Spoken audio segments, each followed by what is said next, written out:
C'est qui? Ah. On fait le show avec ce midi, avec le public, avec nos téléspectateurs. Et nous voulons saluer tous les Ivoiriens de la diaspora, et pas seulement les Ivoiriens de la diaspora, mais tous ceux qui nous suivent du Burkina, du Mali, on va dire de tous les pays d'Afrique, de partout dans le monde, vous qui nous envoyez les messages pour témoigner votre reconnaissance, votre amour pour cette émission. En tout cas, merci beaucoup. Et sur ce, mesdames et messieurs, je vous invite à retrouver tout de suite Jean-Michel Hounat pour l'actualité média.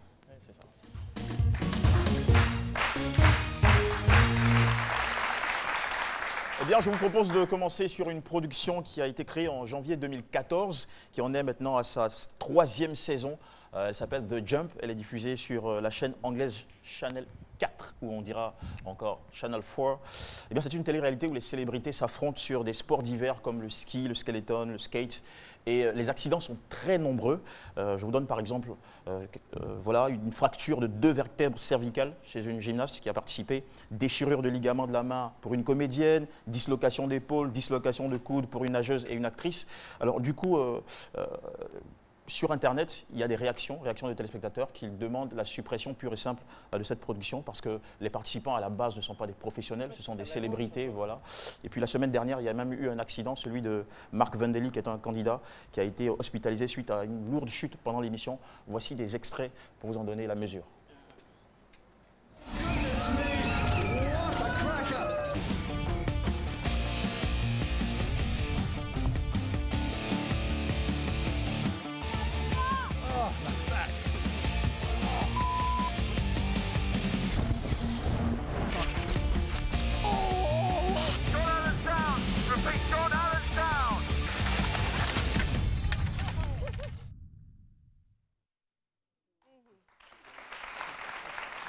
Rien n'a passé dans ce monde. Notre deuxième sujet, c'est la grande finale du football américain, désigné Super Bowl. Eh bien, c'est l'événement sportif le plus médiatisé au monde avec plus de 100 millions de téléspectateurs. C'est à la fois un grand rendez-vous sportif, mais aussi de divertissement, puisqu'il y a un grand show musical pendant l'entracte, c'est-à-dire à la pause. Et puis, c'est vraiment un gros business qu'il faut ajouter, parce que je vous donne tout simplement un chiffre. Une publicité passée pendant le Super Bowl coûte 5 millions de dollars de francs CFA. Et pardon, 5 millions de dollars. Donc ça fait pratiquement 250 millions de francs CFA. C'est énorme, ça fait rapporter beaucoup d'argent. Et pendant cet événement-là, il y a des pubs très sympas qui passent. J'ai trouvé une publicité pour vous. C'est une publicité de chips pour chiens que je trouve très drôle, mais aussi très futée. Regardez.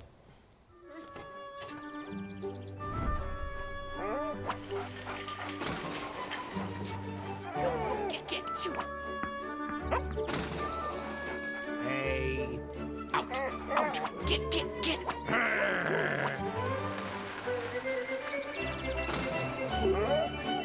Did you find everything okay, sir? What?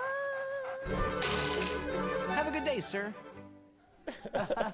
Et voilà, ils ont réussi finalement les petits chiens à se frayer un chemin dans la boutique. Ils tenaient Voilà, leurs chips. Voilà, c'était une manière très fun de terminer cette rubrique. Merci beaucoup. Merci Jean-Michel pour les chips. Ce midi, ça fait du bien. Voilà. Ok. Eh oui.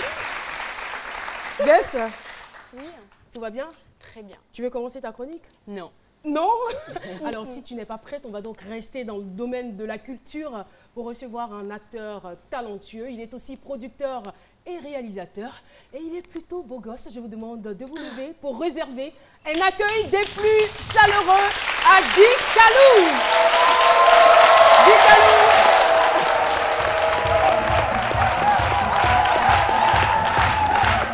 Ah ah. Ouais, bonne arrivée. J'aurais quand même voulu. Bienvenue. J'aurais voulu avoir l'extrait de son passage ici à ce midi. Lorsqu'on lui a dit non, que l'émission ne passait pas, que tout ce qu'on avait fait était tombé à l'eau, mais on t'a bien eu ce jour-là. Bonjour Guy Calou et bienvenue sur le plateau de ce midi. Bonjour Caroline, c'est toujours un énorme plaisir d'être ici. Salut au charmant public, salut à Philo, salut Miss Baba, salut Jean-Michel. Merci infiniment.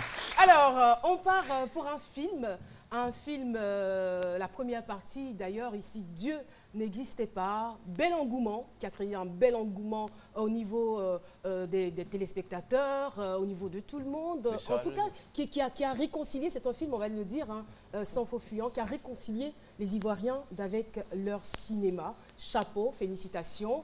Et surtout, ce qu'il faut retenir, c'est que nous avons l'acte 2 de ce film. Et si Dieu n'existait pas? C'est exactement ça. Je remercie au passage la RTI, avec à sa tête le directeur général, parce que je pense que cette nouvelle équipe a apporté une vraie révolution dans tout ce qui est cinéma, distribution, promotion et tout. Je remercie monsieur Joseph Andiou, mon grand frère, de nous donner chaque fois l'opportunité de parler de cinéma. Effectivement, par la grâce de Dieu, avec le peu de moyens que nous avons pu avoir, Et si Dieu ne sait pas 2 est prêt à être en salle.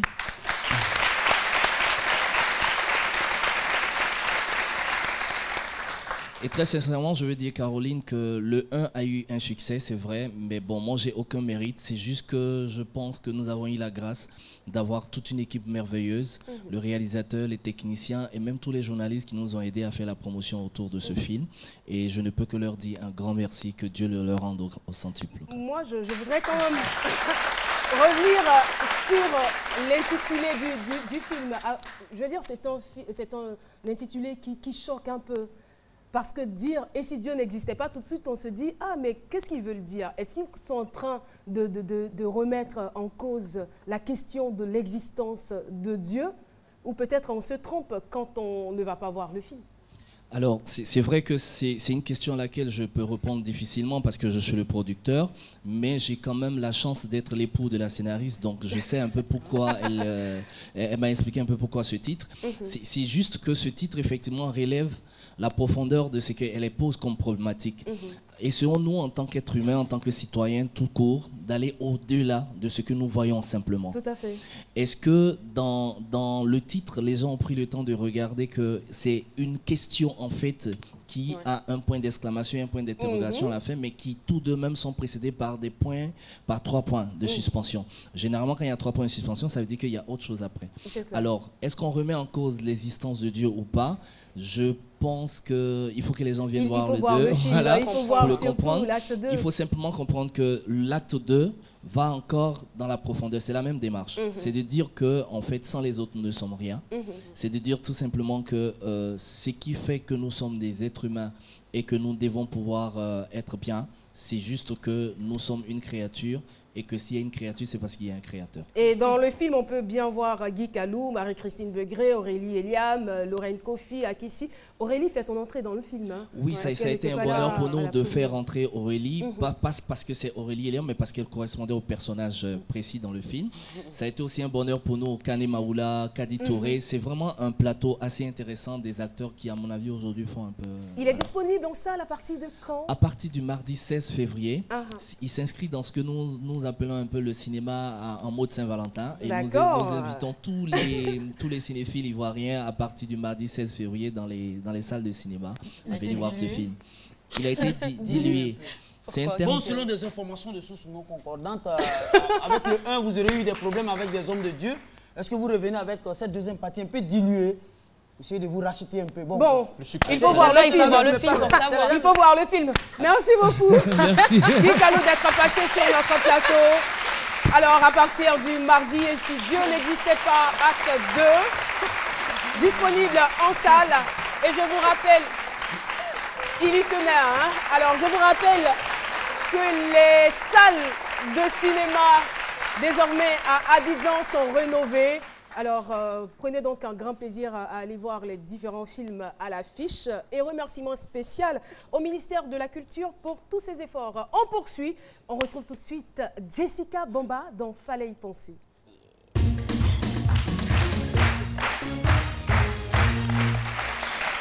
Ouais, je disais tout à l'heure que vous aimez la fête de la Saint-Valentin ou pas, vous n'allez pas y échapper parce que c'est sûr que vous avez une personne que vous aimez particulièrement et qui est intéressée par cette fête-là. Alors aujourd'hui, on va aller sur des idées cadeaux, on va mettre vraiment l'accent sur l'originalité, parce qu'on va sortir un peu du classique, les bijoux, les femmes qui attendent des voitures à la Saint-Valentin, des fleurs, voilà, pour changer un peu, même du chocolat. On va aller vraiment sur des cadeaux personnalisés et qui vont vraiment faire leur petit effet à cause de la façon dont vous allez offrir ces cadeaux-là. Donc on va aller par exemple sur des t-shirts personnalisé. J'en ai un ici que j'aime particulièrement. J'aimerais bien que mon copain... Enfin, voilà. Pardon? Voyez-vous? J'aimerais bien que mon copain ou mon futur époux mette un t-shirt comme ça. C'est-à-dire Le que vous philo? invitez... Le copain du jour. Il a fait Non, une c'est toi, je t'ai fait une déclaration déclaration quand même. Tu crois que c'est cadeau, franchement. Donc là, on a un t-shirt personnalisé où c'est écrit « J'aime ma femme ». Alors, ce qui est cool avec ce t-shirt-là, c'est pas juste de le mettre. Je vous explique très rapidement. Vous allez au restaurant, vous invitez votre copine au restaurant et vous débarquez avec un t-shirt « J'aime ma femme ». Franchement, effet garanti, parce que d'un, on se dit, il est quand même descendu à un niveau, mais c'est vraiment mignon et il a vraiment voulu que tout le monde sache qu'il a un amour particulier pour sa femme et que surtout, je suis sa femme. Donc voilà, pour les femmes, ça marche à tous les coups. Mais ça ne marche pas que dans un sens. Hein. Les femmes aussi, vous pouvez prendre un t-shirt et le message, vraiment, c'est de vraiment jouer sur quelque chose de personnel, quelque chose de vraiment drôle. Par exemple, j'ai le plus sexy petit ami de la Terre, ou mon mec est un peu stupide, mais je l'aime quand même. Voilà, des petites attentions comme ça, mais qui vont vraiment faire la différence. Ensuite, on a les mugs. Les mugs, c'est ce qu'on peut appeler des tasses. Voilà, vous avez une petite tasse. Là, on a choisi une tasse vierge pour vous dire qu'à la base, elles sont comme ça. Et ensuite, vous pouvez les personnaliser, écrire le message que vous voulez. Je t'aime, moi non plus. Tu me prends la tête tout le temps, mais je t'aime quand même. Voilà. Donc, c'est vraiment ça qui va faire... Par exemple, moi, j'aime bien le petit message. Tu es mon after ego. Parce qu'on sait que dans les couples, on a toujours des problèmes où le gros problème des couples, c'est l'ego. Mais quand même, tu arrives quand même à redescendre un peu sur terre. Voilà. Et ensuite, on va rester aussi dans l'originalité, les dessous sexy. En règle générale, ce sont les femmes qui ont tendance à acheter des dessous sexy pour la fête de la Saint-Valentin. Alors que non. Là, on va essayer de demander aux hommes d'acheter des dessous sexy.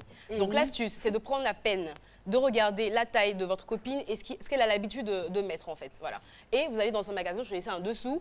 Ce qui est bien, c'est qu'elle saura que vous avez envie qu'elle soit dans cette tenue-là. Donc c'est tellement de petites choses, mais qui font vraiment la différence. On n'a pas besoin de prévoir un budget énorme pour faire plaisir à son partenaire ou à sa partenaire. Voilà. Fallait vraiment y penser. Fallait y penser, je veux dire que c'est la Saint-Valentin garantie. Nous avons une autre invitée. Elle est écrivaine, auteure d'une dizaine d'ouvrages. Elle est aussi, on va dire, conservateur de musée Senghor, du musée Senghor, conseiller technique à la présidence. Elle est sénégalaise. On applaudit très fort, on se lève pour la recevoir. Mariama Ngoy. Mariama Ngoy, je vous le rappelle, a été la lauréate du prix Ivoire 2012. Elle a reçu aussi le prix du meilleur roman francophone et le prix de la première dame du Mali. Alors, prix Ivoire 2012, plus précisément le prix du meilleur roman francophone et le prix de la première dame du Mali en 2014. Bonjour et bienvenue. Merci, bonjour. Ce livre, il vaut quand même de l'or, hein, Mariama. L'arbre s'est penché. Et il s'est penché en votre faveur, n'est-ce pas? Alors, on va dire que ici vous relatez en quelque sorte l'histoire de votre maman. C'est un hommage à toutes les mères du monde, à travers la mienne, que j'ai perdue et à laquelle je rends hommage dans ce livre. Et il a touché tout le monde, tous les lecteurs. Oui. Partant de là, c'est l'histoire de la femme africaine battante, tout à fait. pilier de la famille que vous racontez. Qui reste digne et qui élève ses enfants dans la dignité, dans le sens de l'effort, dans la patience, dans la foi. Et quelle est la plus grande valeur que vous ayez reçue de votre maman? Je dirais que c'est le sens de la dignité qui englobe beaucoup de choses, l'esprit de sacrifice, la foi, la patience et le tempérament de gagnant, vraiment, devenir quelqu'un dans la vie, qu'on soit homme ou femme. C'est très intéressant, devenir quelqu'un dans la vie, qu'on soit homme ou femme, c'est important. Voilà, il ne faudrait pas que le sexe soit un frein. Oui, Jean-Michel. Je vais poser une petite question. L'arbre s'est penché, pourquoi cette formulation? Vous n'avez pas dit l'arbre est tombé, mais l'arbre s'est penché. Oui, c'est vous relativisez la gravité de la disparition de maman ou effectivement, il y a tout ça. C'est une image dans la langue Wolof où on dit le baobab s'est couché lorsqu'une personnalité meurt. Et moi, j'ai atténué en disant s'est penché. Parce que pour moi, c'est couché. Justement, parce que c'était trop douloureux de me dire que c'était irrémédiable, que ma mère était partie pour toujours. Et elle vivait à travers ses enfants. Elle a fait 9 enfants. Et je me suis dit, elle s'est penchée, mais elle ne se couchera jamais. Et surtout voilà. Par rapport à ce qu'elle vous a laissé comme héritage, qui ne se perdra jamais. En tout cas, félicitations. Et là, il y a seulement 3 mois, vous sortez, vous avez dit Les Bouts. C'est bien cela? C'est bien cela. Et c'est le dernier ouvrage, évidemment. Oui, il est sorti en novembre à la Foire du Livre de Dakar. Et sur la couverture, vous avez l'image de la presqu'île du Cap-Vert, où se trouve la capitale du Sénégal. et vous avez un sceptre de justice qui servait, sur lequel on faisait le serment de dire la vérité, rien que la vérité, toute la vérité. Il faut que les étudiants et tous les Ivoiriens sachent, surtout les Africains, sachent que vous écrivez très bien, vous avez une très très belle plume et il y a de la profondeur dans ce que vous avancez. Félicitations, merci d'être passé à Abidjan. Et je rappelle que vos œuvres sont éditées ici même en Côte d'Ivoire.